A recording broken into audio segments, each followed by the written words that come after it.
Hello and welcome to 14 Watches. My name is Mark and here with me today is Parker. And today we're going to talk to you about the Rolex Explorer II 16570 reference number. This is a tritium dial example from 1995, W serial number. And I've got to say this is an absolute classic. It is a legend. And it's one of those bang for bucks in the luxury steel sports model world. And there are tons of advantages to a piece like this, and there are some disadvantages which we'll try to cover. And we may do a little bit of comparing to another watch that might be in its quote-unquote category that might save you quite a bit of money, but give you a similar, I said similar, not same, experience. So this one's got beautiful polar dial. The applied indices are starting to get a vanilla, French vanilla cream color going on. And the lume is absolutely non-existent, as many, if not all, of the examples from this time period are. This one's in absolutely great shape. Very little polishing to my eyes that it's received over its life for a 22-year-old watch. There's where I dive the most. I am a diver, a desk diver, that is. And great looking example. Love the movement. Just you really can see. A lot of people say, what's the difference between a $3,500 watch and a $300 watch and a $30 watch? Well, that Rolex movement,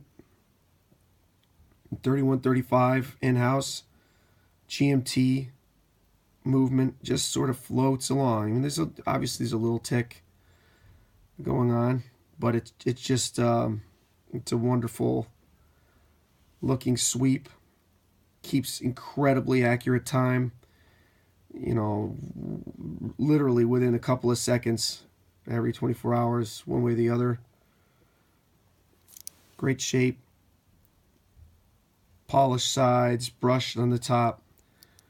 Oyster bracelet is really comfortable. The clasp is stamped. It's not, by modern standards, they've outdone this quite a bit. But it still works, for as much hate as it gets. This guy is very functional. And it works absolutely great. Parker, tell me your thoughts about this one? What do you like about this watch? I like that it shows the day or the date, because like if you're wondering what the day is, you can just look down at the watch and know what day it is. Okay, that's an absolutely stellar point. I think a watch with a date function is almost a must. I mean, I think I look at my watch as much to see the date as I do the time. So I do think that that's an incredibly important complication. That's a good point. What else do you like about this watch? Anything else about it? I like that it has, you can't really see it right now, but it has the Mercedes-Benz like sign on it. Absolutely. And I don't know what the origin of that is. I'm sure you fellas tuning in might know the story. They have all kinds of Rolex books, and I probably should know that, but being a Benz owner, I think it's a cool touch to have a connection between my car and something cosmetic on a classic watch. Another thing to point out about expensive watches too is the crown and the function of the crown. This thing is just incredible to unwind and to operate the movement and set the date and the time. And then the way you refasten it is just seamless. It's very easy. Some of my other watches and other watches I've handled that are less expensive, it's a little wonky. It's a little harder to find the right groove and don't feel like you're stripping it. It's a bit of it's a little scary to engage and disengage the crown. On this one, it's just absolutely rock solid. You can tell the construction was you know, I mean, it's a Rolex, for God's sakes. It's gonna be done right. So yeah, that's Explorer II. I will say, in my collection, a watch that I'd say is extremely similar is this wonderful timepiece. This is a Seiko Alpinist SARB 017 on its OEM bracelet. I actually bought that aftermarket, but it's that's the matching bracelet, and it was not cheap. I mean, in the Seiko world, this is a made in Japan piece, Japanese domestic market. And I will say, for an Explorer Sport watch, this would be a great alternative. I know it's not exact. It doesn't have a GMT hand. You know, it has this compass function going on, which, you know, you have to look up how to operate it. Again, I think just neat cosmetically looking, you know, other than actually being a compass.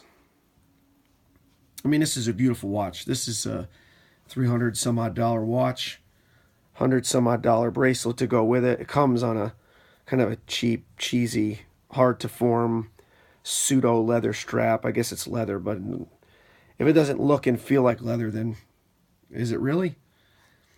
So I swapped it out for the Seiko Oyster, and it's absolutely awesome. I have a watch buddy of mine, a police officer actually. He's a Breitling owner, and spotted this on my wrist and asked me if it was a Rolex. I said, no, this is my Seiko.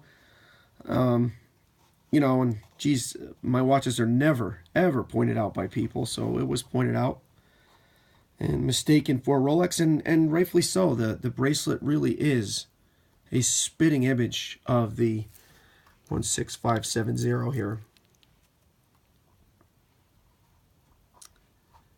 And I got to tell you, these watches, I mean, honestly, if you had to move the Rolex and you needed the money, boy, you could do a lot worse than the Alpinist. You know, it's not a Rolex. I know a lot of this game here is prestige and brand name, and, you know, certainly the quality and everything else. I mean, a Rolex is a Rolex, but if you wanted an incredible bang for the buck, you know, all in, we're talking around $400 for a rock-solid movement, in-house, great heritage.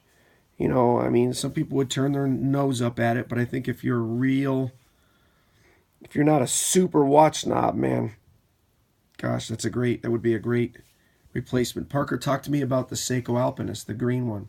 Okay, I think it's a cool watch, and it has cool features to it, and that it's a compass. Mm-hmm. I think that's really cool. Yeah.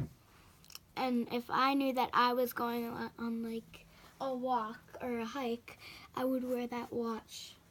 And that's an absolutely great thought. That's almost precisely what they designed both of these watches for, was for being outdoors. You know, this is an alpine or a climber in Japan. Climbing is a very revered pastime, and so it's a climber's watch, and this is more for spelunking or being in places where knowing the time, or, you know, not having access to sunlight. I don't know, it's a bit of a wonky story, to be honest, but anyhow, you know, these watches are mostly worn by, you know, the common man. That you know, the tool watch piece of it is, I think, a lost art.